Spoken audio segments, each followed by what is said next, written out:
Stand up, lift one foot off the floor, and start counting. If you can't hold it for 10 seconds, researchers who tracked more than 1,700 people found your risk of dying within the next 7 years was about double. 10 seconds, one leg, that's the whole test. No machine, no blood draw, no appointment. And yet the scientists who study how human beings actually age have come to believe that this small, almost silly little balancing act tells you more about the true age of your body than the number on your birth certificate ever will. Most of us picture our health as a list. The heart over here, the brain over there, the lungs, the joints, the muscles, each in its own little box, each checked one at a time. Blood pressure, cholesterol, the number on the scale. But your body was never a list. It's a system. And every complicated system, a car, an airplane, a power grid, has one thing in common. It has a dashboard. A panel of warning lights that don't measure any single part. They measure whether the whole machine is still working together. When one of those lights comes on, it isn't telling you about a tire or a single wire.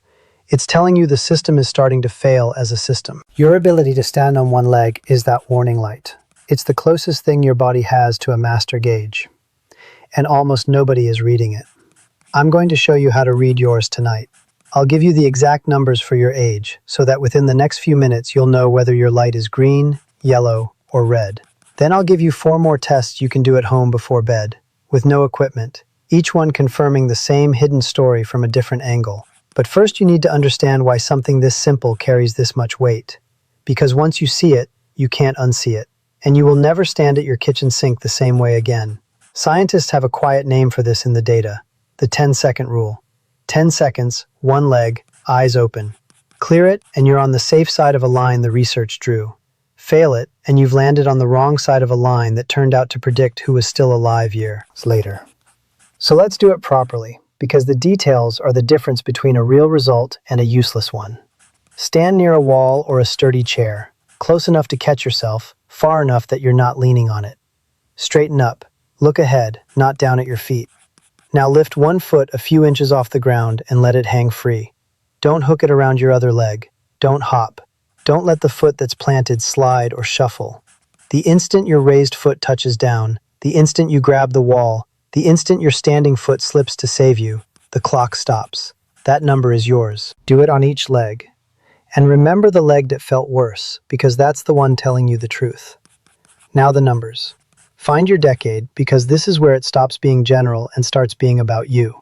When researchers measured healthy adults across the whole span of life, people in their 30s and 40s could usually hold a single leg stand for close to a full minute. By the 50s, that fell to around 45 seconds. By the 70s, it dropped to about 26 seconds. And the decline is not gentle. Balance falls off faster, decade by decade, than almost anything else we know how to measure in the human body. Your strength fades slowly. Your balance drops like a stone. So if you're in your 50s and you wobbled out at 15 seconds, you are not standing where your age should put you. Your light just flickered yellow. And if you couldn't reach 10 at all, whatever your age, that's the red one. That's the exact line the biggest study in this field was built around. Let me tell you about that study, because the way they built it is what makes the result land in your chest instead of sliding past your ears. Researchers followed 1,702 people, every one of them between 51 and 75 years old. At the very start, they asked each person to do a single thing. Stand on one leg for 10 seconds, that's all.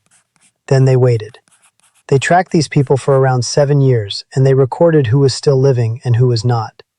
The people who could not hold the pose for 10 seconds died at roughly twice the rate of the people who could. And here's the part almost everyone gets wrong. They did not die from falling. They didn't topple over and crack their heads on the way down. They died of the ordinary things: heart disease, cancer, the slow, quiet killers. The 10-second test was never measuring clumsiness. It was reading the dashboard. It was catching a body that was failing as a system, years before that failure had a name a doctor could write down. And one more detail should stop you cold. The researchers stripped out age. They stripped out sex, body weight, and the illnesses people already carried. The balance test still predicted who would die. It was carrying information that every ordinary number on the chart had missed completely. Let me put a face on that because a statistic slides off the mind and a person sticks to it. Picture a man, 58 years old, the kind of guy you actually know. He's not sick. His doctor told him his blood pressure was fine and his cholesterol was borderline, but nothing to lose sleep over. He feels normal. He works, he drives, he still carries all the groceries in from the car in one trip because he's stubborn about it. One afternoon, he's standing in his kitchen, peeling off his shoes, balancing on one foot the way everybody does without thinking. And he stumbles, catches the edge of the counter, laughs it off. But it nags at him, because that used to be nothing. So that night, alone, he tries it on purpose. Bare feet, right there by the sink. He lifts one foot. 4 seconds. He's grabbing for the counter at 4 seconds. He switches legs. The other side is worse. And he stands there, a healthy man with a clean checkup, unable to do something a 6-year-old does without a thought.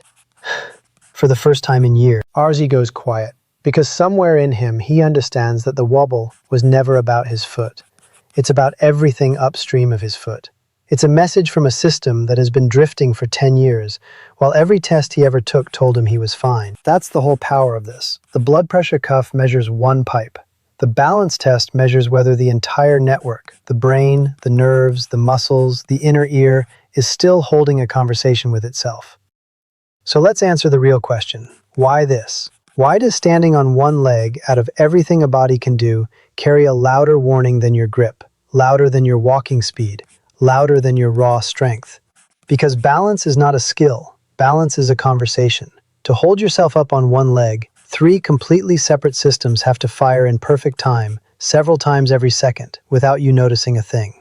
Your eyes feed your brain a live picture of where the world is. Your inner ear, that tiny set of fluid-filled canals tucked behind your eardrum, tells your brain which way is down and whether your head is moving.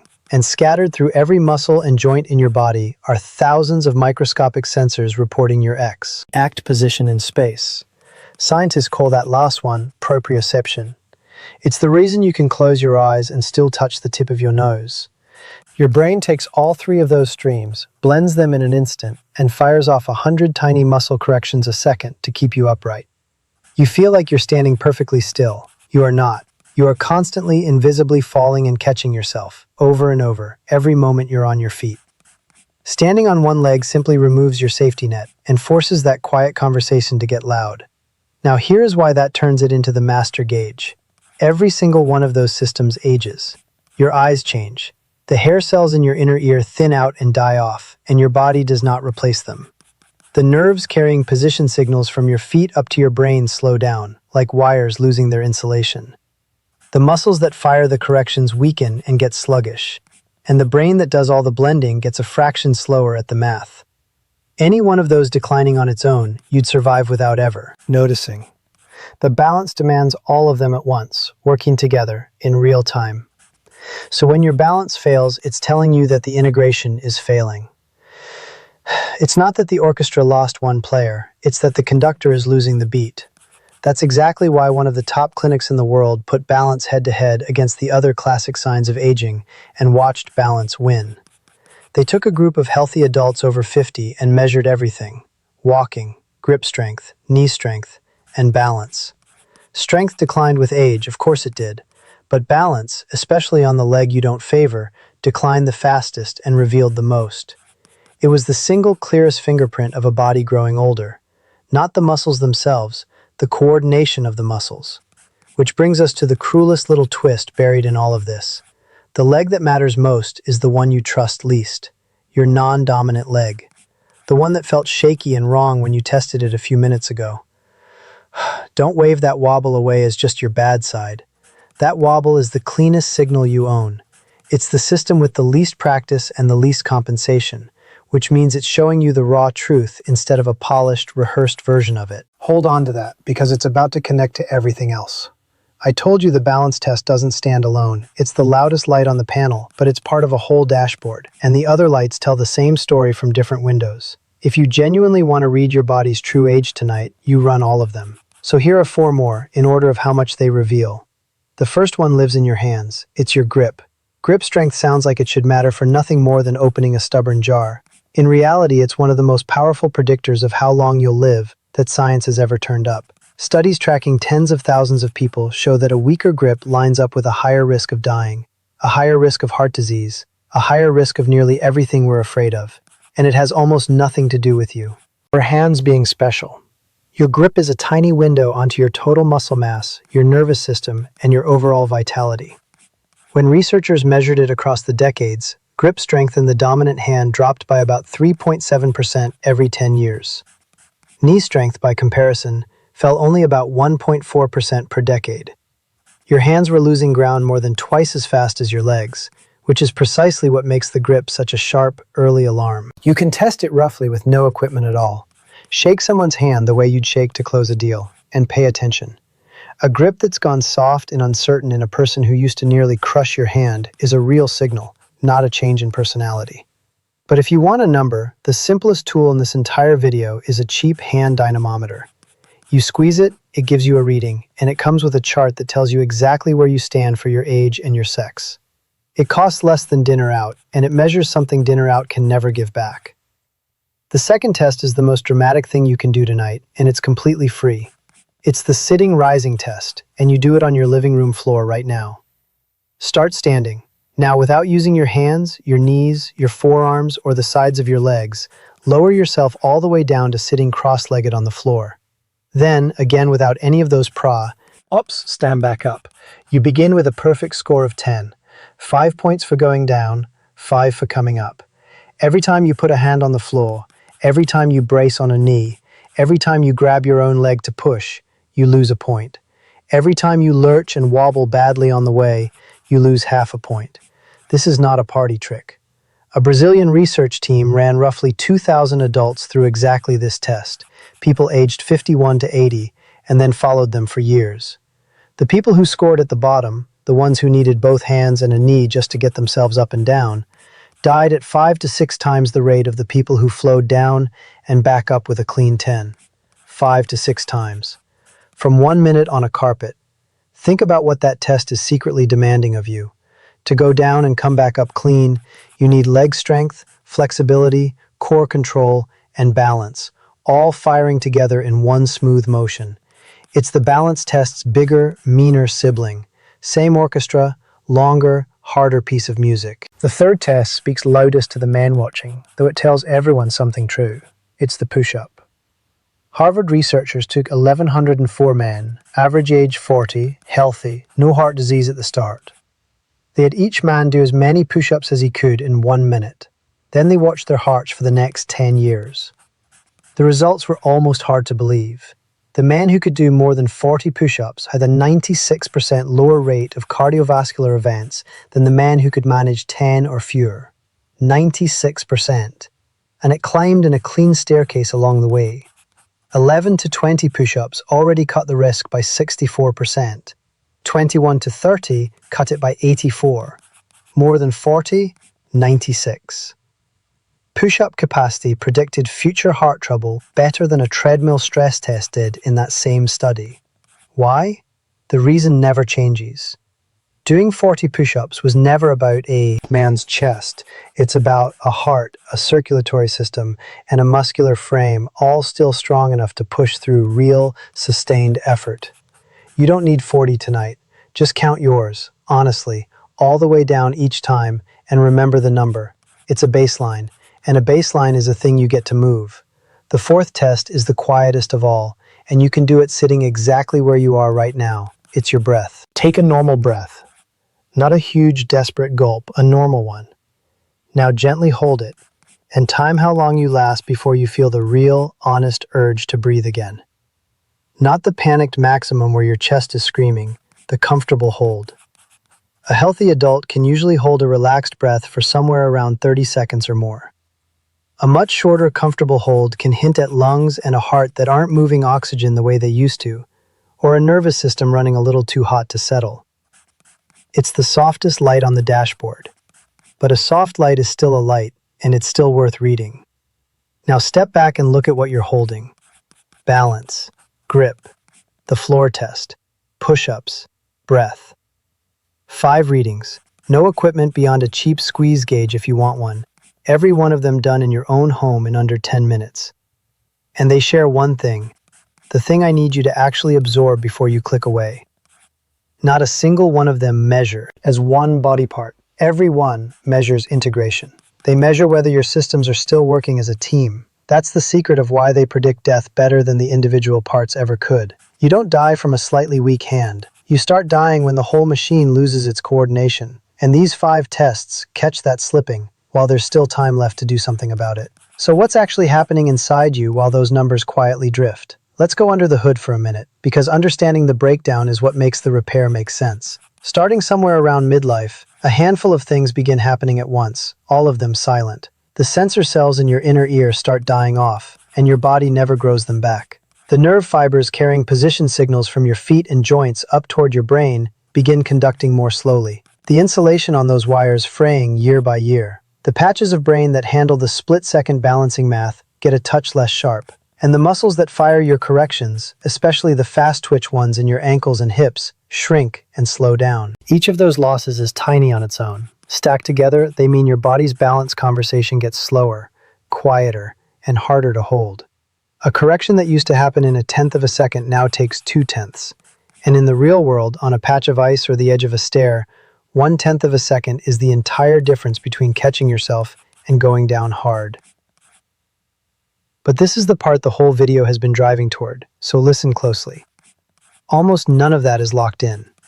The single most important phrase in the entire science of aging well is only 4 words long. Use it or lose it. The systems that fade from disuse can, in very large part, be rebuilt by use. Balance is not like gray hair. It is not a one-way door that only swings shut. It's a skill your nervous system maintains in direct proportion to how often you ask it to perform. Stop asking, and it quietly packs up and leaves. Start asking again, and a startling amount of it, if it comes back. The experts who study this say it plainly. If you can hold a one-leg stand for 30 seconds, you're doing well. And if you can't get near that yet, you can train your way back at almost any age, because the act of balancing is itself the thing that rebuilds the wiring. Every time you stand on one leg, you force your brain, your inner ear, and your muscles back into the conversation with each other. You're not only testing the system, you're tuning it. So here is exactly how to train it. And the best part is that it costs you 0 extra minutes in your day. You're going to hide the practice inside things you already do, because that's the only trick that survives contact with real life, instead of becoming one more thing you swear you'll start on Monday. When you brush your teeth, stand on one leg. 2 minutes of brushing is 1 full minute per leg, and you already do it every single day. Now that wasted time builds you instead. When you're standing at the sink washing dishes, lift 1 foot. When you're waiting in line for coffee, when you're standing at the microwave watching it count down, when you pull on your socks in the morning, do it standing instead of sitting on the edge of the bed. Every one of those moments is balance training thrown in the trash. Stop throwing it away. Start with your eyes open and a counter within arm's reach. When 10 seconds turns easy, reach for 20, then 30. And when 30 seconds gets boring, do not just stand there longer. Make it harder instead. Try it on a folded towel or a couch cushion, so the surface itself is unsteady and your ankles have to work. Try slowly turning your head side to side while you hold, because that directly challenges the inner ear. And when you're truly ready, and only ever with a wall right beside you, try the hardest version there is. Close your eyes. This is the one that separates a maintained nervous system from a fading one. With your eyes open, you're allowed to cheat. You use the picture of the room to keep yourself upright. Close your eyes and you take vision out of the equation entirely. Now your brain has nothing but your inner ear and your body's position sensors to work with, the 2 systems that fade earliest and matter most. The numbers collapse. Where you might hold 30 seconds with your eyes open, you may last only a few seconds with them shut. That isn't failure. That's the test pulling away the safety net and showing you the true state of your deepest balance systems.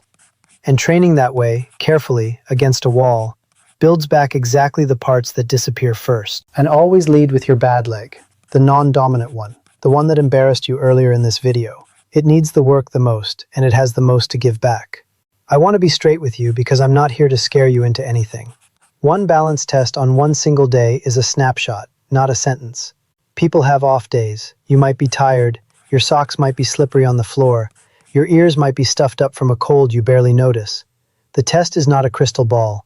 And one bad result on one evening does not mean something is wrong with you tomorrow morning. The researchers themselves are careful about this.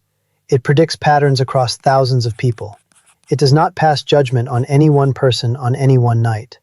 But that same fact is exactly what makes it so useful to you. Because unlike almost everything else that quietly ages you, this one you can see, you can measure it, and you can change it. You cannot watch your ardor is stiffen. You cannot feel the cells thinning in your inner ear. But you can absolutely feel yourself climb from 4 seconds to 14 over a few weeks of standing at the sink. You get to watch your own warning light travel from red back toward green, with your own eyes, using nothing but your own body in your own bathroom. There are very few places in all of health where the feedback is that direct, that fast, and that honest with you. So think back to where you started this video. You stood up, you lifted 1 foot, and you got a number. Maybe it was a strong one, and you felt quietly reassured this whole time. Maybe it was a bad one, and it's been sitting in the back of your mind ever since. Either way, you now know something about yourself that no checkup told you. Something the scale and the blood panel were never going to catch. You read your own dashboard on your own tonight. And here's what the whole thing finally comes down to. The 10-second rule was never really about 10 seconds. It was about a body that's still talking to itself. Every system firing together the way they all did when you were 30 and never gave it a single thought. That conversation gets quieter with age, whether you pay attention or not. The only real question left is whether you're going to listen to it and answer back. Most people who watch this will close it and forget by morning. They'll go right back to sitting down to put on their socks and grabbing the counter without noticing they did it. And the next time they wobble at the kitchen sink, they'll laugh it off, exactly the way that man did, right up until the day it stops being funny. You're not going to be one of them. Tonight you'll walk into your bathroom, and while you brush your teeth, you'll lift 1 foot off the floor. Tomorrow, you'll do it again. And a month from now, that wobbly 4 seconds will be a steady 15, and you will have personally, measurably made your body younger in the one way that turns out to predict everything else. Not with a supplement, with a single foot lifted off the ground on purpose, every single day. So lift it, start tonight, and before you go anywhere, tell me where you landed. Put one number in the comments, the seconds you held on your worst leg. Just the number, nothing else. Because I want you to scroll those comments and see the proof from thousands of people that this drifts for every one of us and comes back for anyone willing to stand up and try. 1 leg, 10 seconds, go.